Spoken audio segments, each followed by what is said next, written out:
Lahat ng drama, lahat ng tawanan, lahat ng iyong all-time hits. Ang tanging huntahan ng Masanglamaw, #1 sa Mega Manila, nationwide pa. Broadcasting from TGON, TVH Group of Networks. Dito lang sa inyong iisang himpilan.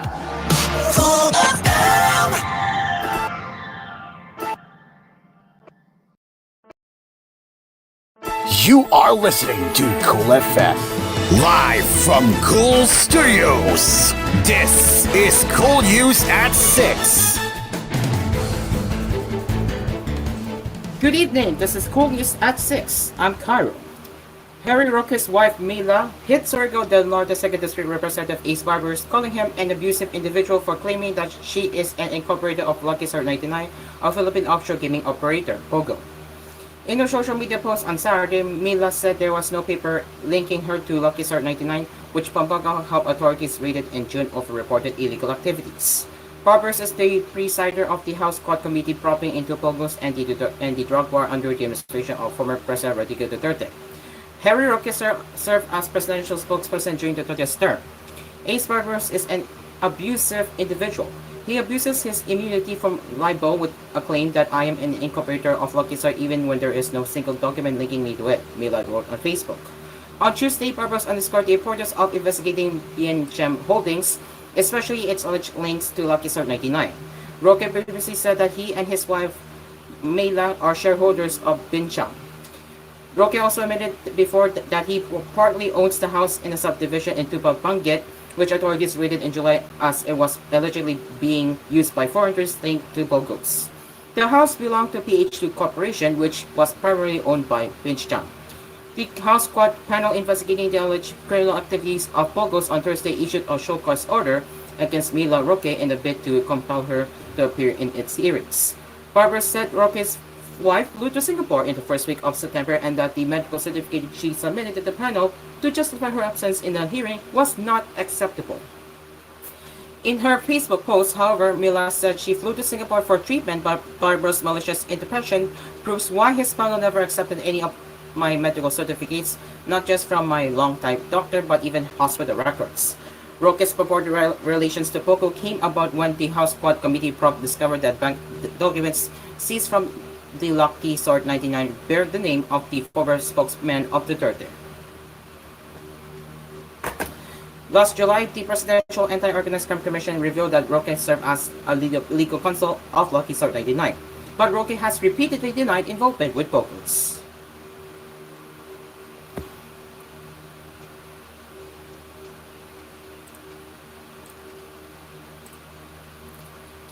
The Sandigan Bayan acquitted Janet Napoles and two others of grave and malversation charges due to lack of evidence. In a 98-page decision dated September 18, the Anti-Graft Court's Second Division said presented pieces of evidence failed to prove the liability of Napoles and ex-officials of the National Livelihood Development Corporation, Dalina Amanta and Jagoria Buenaventura, in the supposed illegal transfer of funds worth 5 million pesos. The case involved the 5 million pesos Priority Development Assistance Fund of former La Union Representative Victor Francisco Ortega.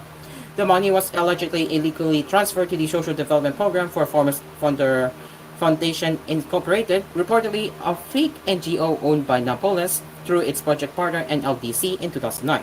The Sandigan Bayan's September 18 decision likewise ordered the lifting of hold departure orders against Napoles, Amanta, and Buenaventura. However, Napoles, who earned the Tac Pork Barrel Queen due to her role in the notorious PDAF scam, would remain detained at the correctional institution for women since she had been convicted of other grave charges filed against her. Based on the Sandigan Bayan ruling, no documentary evidence proved that Napoles owned and controlled STP-FFI. It also noted that prosecutors failed to give sufficient evidence to back their allegation that the 5 million pesos worth did not reach the intended beneficiaries as it was purportedly pocketed by Napoles, Amanta, and Buenaventura, and that STP, FFI, and the beneficiaries were non-existent.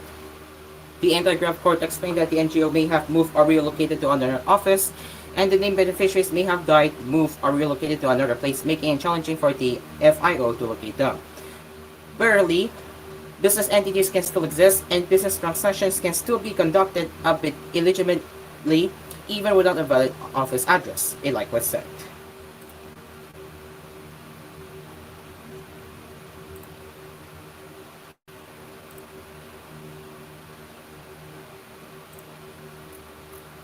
A 58-year-old motorcycle rider died on Friday night after his vehicle accidentally bumped into a parked truck in TGON town in Quezon Province. Motorcyclist Alfredo was passing along the Marirca Highway when he hit the rear portion of a truck that was temporarily parked at the shoulder of the road in Barangay Lalik around 11:05 p.m. on September 20, a report from the Quezon Police said. Due to the strong impact of the collision, the rider, a resident of the locality, sustained grave head injury and died on the way to a hospital. Investigators found that truck driver Ernesto Castro Nuevo temporarily parked his vehicle to drink coffee. He was taken into custody as investigations continue. The police said they found no driver's license from the photo clip. The report did not state whether or not the victim was wearing a crash helmet, which is required by the Motorcycle Helmet Act of 2009. The parties concerned were open to an amicable settlement, according to the police.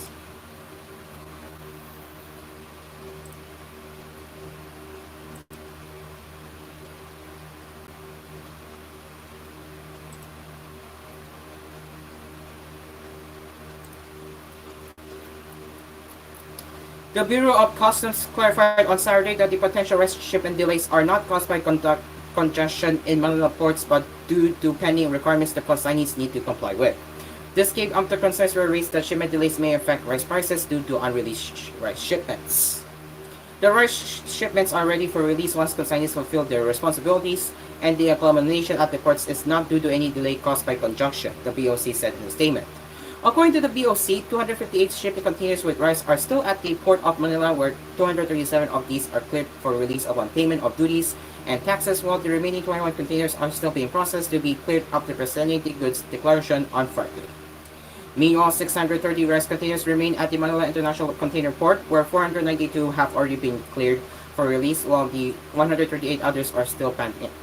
The BOC underscored that no rice shipments have exceeded the 30-day period containment at the ports, otherwise the agency would declare the containers abundant.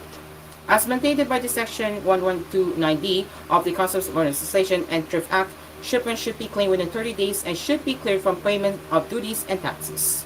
BOC Commissioner Bienvenido Rubio urged the consignees to sign the requirements needed to release the shipments, adding that the BOC stands ready to enforce abandonment proceedings as mandated by law if goods remain unclaimed. The Department of Agriculture urged the Philippine Ports Authority on Thursday to speed up the release of over 800 container vans loaded with rice that have been in Manila ports for months. Agriculture Secretary Francisco Laurel said on Monday that port congestion and delayed rice import shipments keep the price of rice high.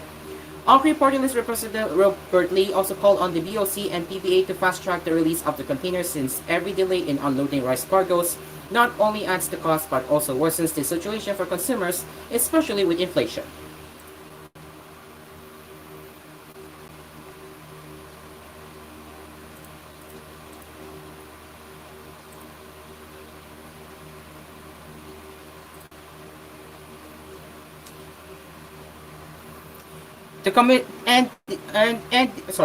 The election officer of Agutaya, Palawan, and his wife were found dead inside the residence on Saturday morning, according to the police. The victims were identified as Emmanuel Cot and wife Friendly.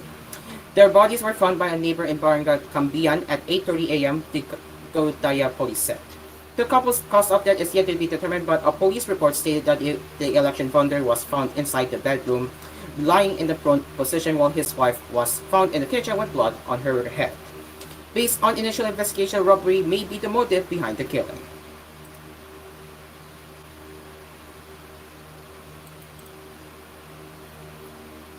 And Senator Ronald Bato de la Rosa should explain before the International Criminal Court his alleged role in the Duterte administration's drug war, according to at least two lawmakers of the House of Representatives. House Deputy Majority Leader Jude Are and House Assistant Majority Leader Joe Bong Galon said De La Rosa must face the music, quote-unquote, and clarify his alleged involvement in the brutal war on drugs under the previous administration, in which the senator served as Philippine National Police Chief. I hope Senator Bato would just face his case at the ICC so he can also confront and hear the heartbreaking stories of the families left behind by those killed during the drug war, Eris said in a joint statement with Bongalon released Saturday. He keeps distancing himself from the thousands of deaths during the war on drugs, but he was the PNP chief during that time. He cannot deny that he played a central role in the implementation of the bloody drug war, he added. Bongalon, for his part, expressed wonder why De La Rosa continues to evade responsibility despite his position as police chief when the Bureau anti-drug campaign was implemented. Senator Pato cannot just brush aside the ICC's investigation. He was at the helm of the police force when the most egregious human rights abuse were committed.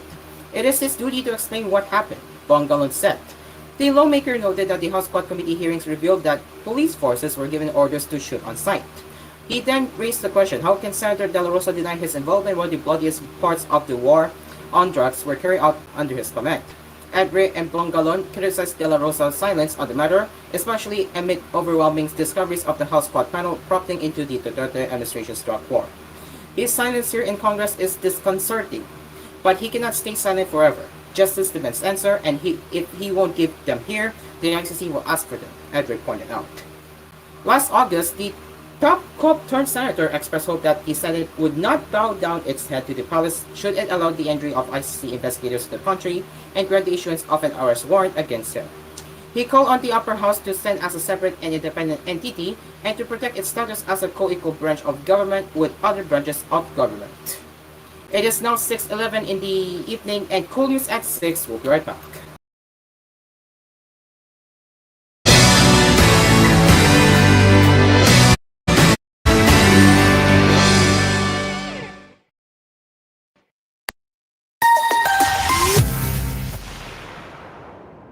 Fofo, you forgot to send the dirty clothes to the laundry na naman. Yes, I did, but I have some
Welcome back to Cool News at 6.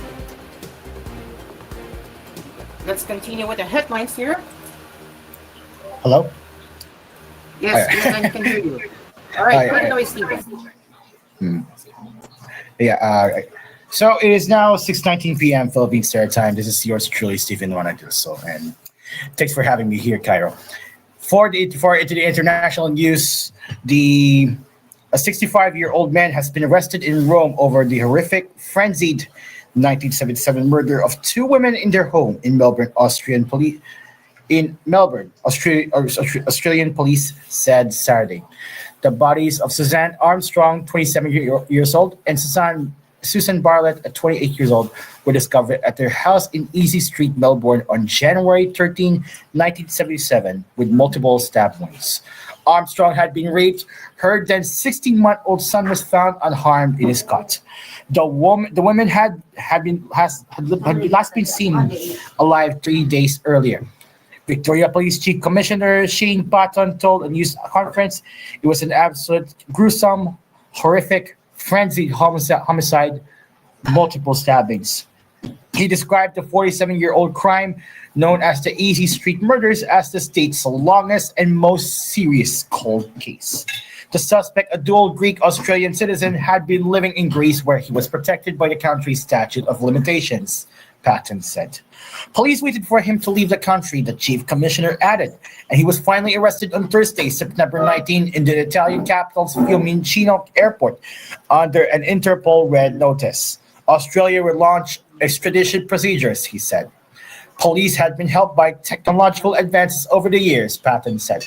In 2017, they offered an 1 million Australian dollars reward for information leading to an arrest and conviction after new information had come to light. He declined to give more details of the investigation. A report in Melbourne's TVH newspaper, which police did not confirm, said police had decided to check the DNA of all 131 people named in the original police file. The suspect was on that list and had agreed to undergo a DNA test, but instead fled to Greece in 2017, the paper reported. He was linked to the crime by the DNA of a close relative. According to the newspaper, the suspect had been stopped and searched on the night of the murders by local police, who found a large knife on him 3 days before the bodies were discovered. It is understood that the man, then a teenager, was not interviewed about the killings at the time as police focused on other suspects, the paper said. Patton said a detective senior sergeant running the investigation since 2015 broke the news of the suspect's arrest to the victims' families on Saturday morning. The families were emotional, speechless, overwhelmed, but appreciative that they hadn't been forgotten. There's simply no expiry date on crimes that are brutal as this. I think that is borne out here today, he said. In Sri Lanka, the cash-strapped country was voting for its next president Saturday in an effective referendum on a popular International Monetary Fund austerity plan enacted after the island's nation's unprecedented financial crisis. President Ranil Wickremesinghe is fighting an uphill battle for a fresh mandate to continue belt-tightening measures that stabilized the economy and ended the months of food, fuel, and medicine shortages. His 2 years in office restored calm to the streets after civil unrest spurred by the downturn in 2022 saw thousands storm the compound of his predecessor, who promptly fled the country. The president said, "I'm taking this country out of bankruptcy" at 75 after casting his ballot in the morning. "I will now deliver Sri Lanka a developed economy, developed social system, and a developed political system." But the Sri Lankan president's tax hikes and other measures imposed for the terms of $2.9 billion IMF bailout have left millions struggling to make ends meet. The Sri Lankan president is tipped to lose one of two formidable challengers. Anura Kumara Dissanayaka, the leader of a once marginal Marxist party tarnished by its violent past. The party led two failed uprisings in the 1970s and 1980s that left more than 80,000 people dead and won less than 4% of the vote in the last parliamentary elections. But Sri Lanka's crisis have proven an opportunity for the 55-year-old Dissanayaka, who had seen a surge of support based on his pledge to change the island's corrupt political culture. Fellow opposition leader Sajid Premadasa, 57, the son of a former president assassinated in 1993 during the country's decade-long civil war, is also expected to make a strong showing. He's vowed to fight endemic corruption, and both he and Disayanaka had pledged to renegotiate the terms of the IMF rescue package. A total of 39 are contesting the vote, including one 79-year-old candidate who remains on the ballot despite dying of a heart attack last month. Hezbollah said Saturday that a second senior commander was among 16 fighters killed in an Israeli airstrike on its Beirut stronghold the previous day, highlighting the scale of the blow to its military leadership. Israel said Friday's strikes on the southern suburbs of Lebanon's capital killed the head of Hezbollah's elite Radwan force, Ibrahim Akil, and several other commanders. Coming hot on the heels of sabotage attacks on communications devices this week that killed 37 people in Hezbollah strongholds. The strike raised new questions about the Iran-backed group's security arrangements and dealt a heavy blow to its fighters' morale. Hezbollah named the second commander as Ahmed Wabi say he had headed the group's operations against Israel from the onset of the Gaza war in October until the start of this year. Confirming the death of Akil, who was wanted by the United States for involvement in the 1983 bombing of the U.S. Embassy in Beirut, Hezbollah hailed him as one of its great leaders.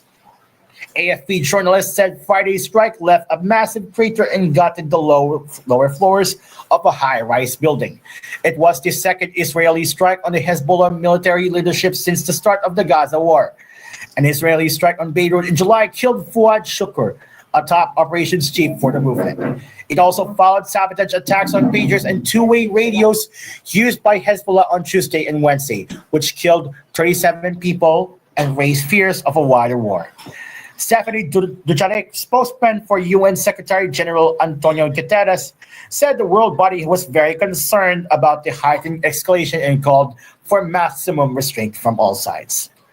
The Israeli military said it conducted a targeted strike against Akil, which a source close to Hezbollah said killed a total of 16 Radwan force members. The source said Akil was at a meeting with commanders when he was killed. The U.S. had offered $7 million reward for information on Akil, describing him as a principal member of an organization that claimed the 1983 embassy bombing. Troops and Hezbollah fighters have battled each other along the border since Hamas militants triggered the war in Gaza with their October 7 attack. The focus of Israel's power for nearly a year has been on Gaza, but with Hamas much weakened, the focus has now moved to Israel's northern border. Defense Minister Yoav Gallant said Israel's enemies would find no refuge, not even in Beirut's southern suburbs. The spokesman Daniel Hagari said after the strike that Israel was not aiming for a broad escalation in the region, but Hamas called it a brutal and terrorist aggression and an escalation. Iran Foreign Ministry accused of Israel of seeking to broaden the geography of the war. Months of nearly daily cross-border exchanges have killed hundreds in Lebanon, most of them fighters, and dozens in Israel, forcing tens of thousands on both sides to flee their homes. And since we're running out of time, we have some showbiz news. Cyril Manabat could not seem to contain her elation after American singer Sabrina Carpenter not just viewed, but also reshared the Filipino actress video. This was about the lip sync on TikTok for Sabrina Carpenter's song Bedcam. Manabat also responded to the netizen comments about Carpenter noticing her. Prior to this, Carpenter had complimented Sofia Andres' daughter, Zoe. Sabrina Carpenter is known for songs Please, Please, Please, Feather, Nonsense, and the other one named Espresso. And has performed at notable events such as the Coachella and the opening acts for Taylor Swift's Ear Tour. Carpenter recently won the 2024 MTV Video Music Award for the Song of the Year, Espresso. It is now a minute before 6:30 p.m. Philippines Standard Time. Ladies and gentlemen, I'm Stephen Nawanag. So join us later for the 9 p.m. edition on the koolNews Prime Time. Until then, I'm Caro, along with TJ Steven. We will see you later for more news headlines with koolNews at koolNews Prime Time. Goodbye for now.